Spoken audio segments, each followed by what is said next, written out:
Ayan po guys, so this video ay ayan po guys, so this video magluto po tayo ng mamahila.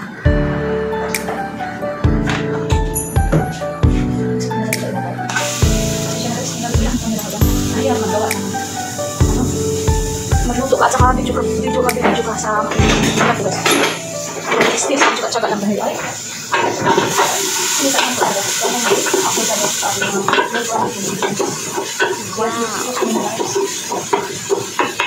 ayan, ito po, half lang po siya, half chicken lang po. Wow. Then, ito po ang i-blender ko na sa bulot. So, ano siya guys, mabigas pa, maka-ice kasi. Ayan, unahin natin ito malok. Ang pangkalasa nito guys, ito lang po. Depende sa'yo. Actually, asin lang talaga siya. What? Depende sa'yo lagyan mo na. Nor. Yan, lagyan ko ng nor, dalawa. Sarap pa siya, masarap. Asin po, paminta, lubog. Pangkalasa nito guys. Ayun ang kabuyas. Guys, yung mikos natin. Sibuyas lang po yan. Then, actually, wala nang ganito pero ako guys, nilagyan ko guys. Dahil wala po akong garlic yan.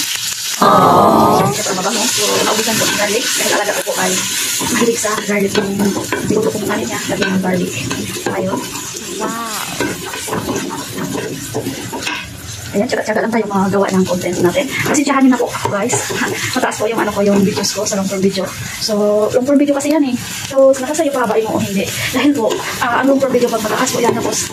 At wala namang sapilitan manonood. Nasa sa inyo kung panoorin yung video ko or tapos yun dyan, wala po akong problema sa akin. Basta ako lang po ay gumawa ko ng sarili kong video para may upload ako araw-araw. Ayan, nagbubulo na si Annelyn. Ayan, ilagay natin dito lang itong ayan po guys.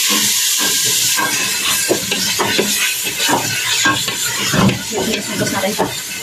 So, naglagay na po ako ng asin at pamintang durog. Dalawang pirasong more. Ayan, so hindi ko kabidyohan na. Ayan po guys. Yan, asin at pamintang durog lang ang timpla ito. Kung may local yung pinagin nyo, hindi naman ilalagyan. Ayan.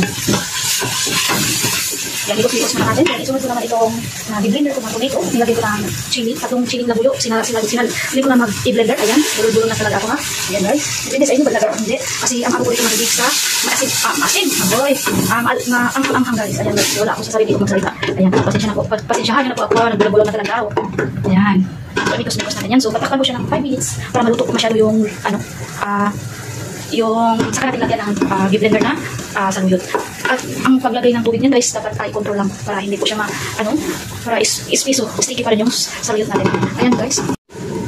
Ayan guys, matapos na ang 5 minutes. Pwede na natin ilagay ang ating saluyot na blender. So ako rin, ayos ko yung saluyot. So i-ubos ko na po dito. Yan, matigas pa po siya. Malalim pa. So, ayan guys. Migos. Matigas pa ang ating saluyot. Napunan naman yan mamaya. So, antayin ko lang siya magpapagod. Hindi ko na siya takpan guys. Mamaya ko natakpan. So, lagyan ko ng konting tubig. Tamang-tama lang po na hindi siya ayan po. So, naayos po yung ating saluyot guys na dinilin ko. Ayan po. So, yan po. Ang tawag po dito ay molokia. Yan, molokia po. Naayos po siya. So, lagyan ko ng konting tubig. Wow. So, maglagay ako ng konting tubig. Ayan, kailangan din siya kami tubig. So, ayan guys. Takpan ko siya. Antayin ko siya mga ito. Yan, 10 minutes lang po ito.